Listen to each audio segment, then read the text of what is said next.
Welcome to the Books Bible Study. We are going through the Bible. Thank you for joining us. If this is your first time and you have never read the Bible before, please go back and listen to chapters 1 through 26. Today we are on chapter 27 of Genesis.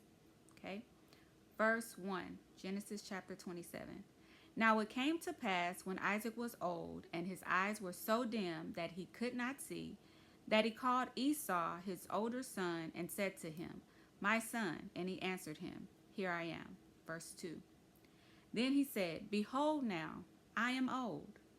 I do not know the day of my death. Verse 3. Now therefore, please take your weapons, your quiver, and your bow, and go out to the field and hunt game for me.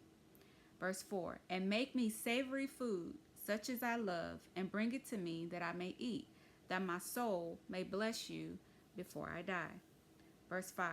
Now Rebekah was listening when Isaac spoke to Esau, his son. And Esau went to the field to hunt game and to bring it.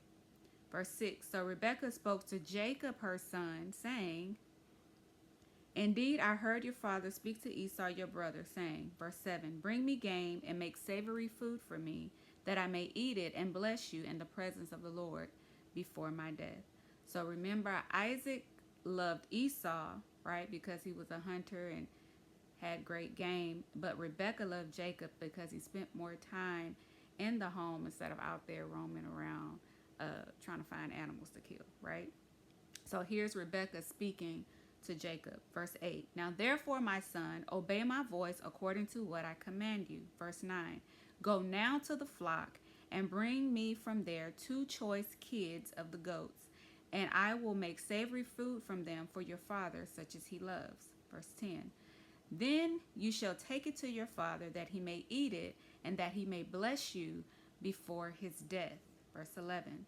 And Jacob said to Rebekah his mother, Look, Esau my brother is a hairy man, and I am a smooth-skinned man. Verse 12. Perhaps my father will feel me, and I shall seem to be a deceiver to him, and I shall bring a curse on myself and not a blessing. Verse 13. But his mother said to him, Let your curse be on me, my son. Only obey my voice and go, get them for me. Verse 14.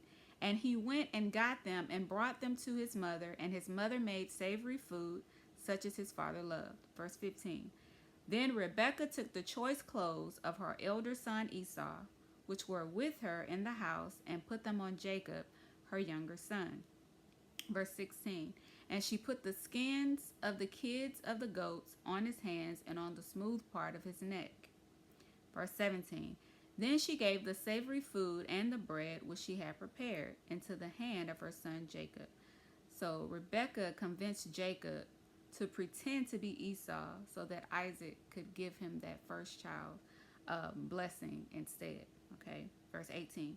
So he went to his father and said, My father. And he said, Here I am. Who are you, my son? Verse 19. Jacob said to his father, I am Esau, your firstborn. I have done just as you have told me. Please arise, sit and eat of my game, that your soul may bless me. Verse 20. But Isaac said to his son, How is it that you have found it so quickly, my son? And he said, Because the Lord your God brought it to me. Verse 21. Isaac said to Jacob, Please come near, that I may feel you, my son, whether you are really my son Esau or not. So it seems like there's some type of, something is alerting him that something is off. Okay, verse 22. So Jacob went near to Isaac his father, and he felt him and said, The voice is Jacob's voice, but the hands are the hands of Esau. Verse 23. And he did not recognize him because his hands were hairy like his brother Esau's hands, so he blessed him. Verse 24. Then he said, Are you really my son Esau? He said, I am. Verse 25. He said, Bring it near to me, and I will eat of my son's game, so that my soul may bless you. So he brought it near to him, and he ate, and he brought him wine, and he drank. Verse 26. Then his father Isaac said to him, Come near now and kiss me, my son. Verse 27. And he came near and kissed him, and he smelled the smell of his clothing and blessed him and said, Surely the smell of my son is like the smell of a field which the Lord has blessed me. Verse 28. Therefore, may God give you of the dew of heaven, of the fatness of the earth, and plenty of grain and wine. Verse 29. Let peoples serve you, and nations bow down to you. Be master over your brethren, and let your mother's sons bow down to you. Cursed be everyone who curses you, and blessed be those who bless you. Verse 30. Now what happened, as soon as Isaac had finished blessing Jacob, and Jacob had scarcely gone from the presence of Isaac his father, that Esau his brother came in from his hunting. Verse 31. He also had made savory food, and brought it to his father, and said to his father, Let my father arise and eat of his son's game, that your soul may bless me. Verse 32. And his father Isaac said to him, Who are you? So he said, I am your son, your firstborn, Esau. Verse 33. Then Isaac trembled exceedingly and said, Who? Where's the one who hunted game and brought it to me? I ate all of it before you came, and I have blessed him, and indeed he shall be blessed. So I believe that originally Isaac knew something was off because he had to smell him. He wanted to kiss him. He had to feel him to see if he was hairy. But Rebekah and Jacob were very convincing, right? Verse 34. When Esau heard the words of his father, he cried with an exceedingly great and bitter cry, and said to his father, Bless me, me also, O my father. Verse 35. But he said, Your brother came with deceit, and has taken away your blessing. Verse 36. And Esau said, Is he not rightly named Jacob? For he has supplanted me these 2 times. He took away my birthright, and now look, he has taken away my blessing.